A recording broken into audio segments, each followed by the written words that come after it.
É engraçado que sempre me perguntam sobre isso, sobre o excesso de arrecadação e da carga tributária brasileira.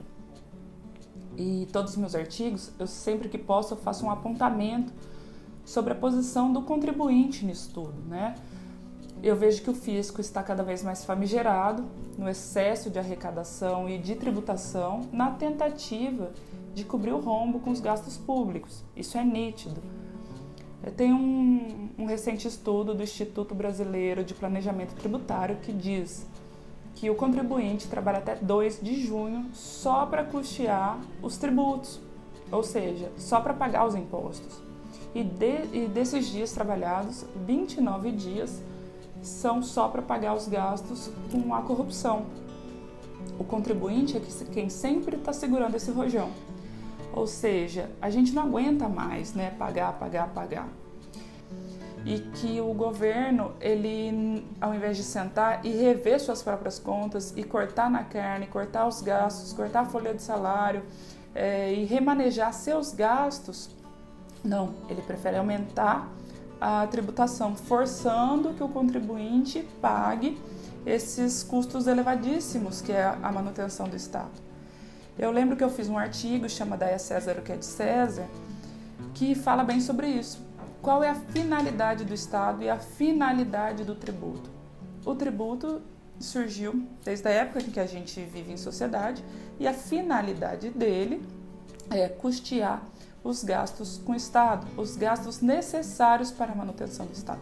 E o Estado teria que fornecer uma prestação de serviço de qualidade para os seus contribuintes, ou seja, a gente não precisaria pagar saúde, escola, educação, enfim. A gente teria tudo isso fornecido pelo Estado. E o que a gente vê hoje é a ineficiência dos serviços públicos, os serviços de saúde cada vez mais depredados, as escolas cada vez mais sem livros e sem estrutura alguma para os nossos jovens. Então o imposto a gente paga e não vê que o Estado supre essa necessidade, né, constitucionalmente prevista, que é dever do Estado.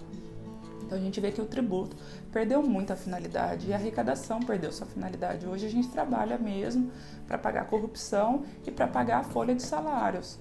O Estado não faz uma revisão e um planejamento tributário. A gente é super a favor da reforma tributária, porque a gente entende que com essa reforma tributária a gente vai ter um tributo mais justo, como dizia o nosso deputado Raul, um Frankenstein tributário, né? A nossa Constituição e o nosso CTN, no que diz as matérias tributárias, seriam uma coxa de retalhos.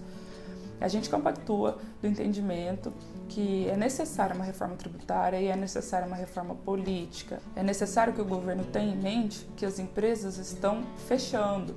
Estão entrando muitas em recuperação judicial, o índice de recuperação judicial nos últimos 3 anos aumentou em muito, porque nenhuma das empresas está aguentando pagar esses excessos de arrecadação e de contribuição. Então é muito massacrante e o sistema atual tributário que a gente se encontra não favorece os empresários nem ao fomento. A gente tem que entender que quem paga as contas do Estado é o contribuinte. O contribuinte não está mais aguentando arcar com esses custos elevadíssimos.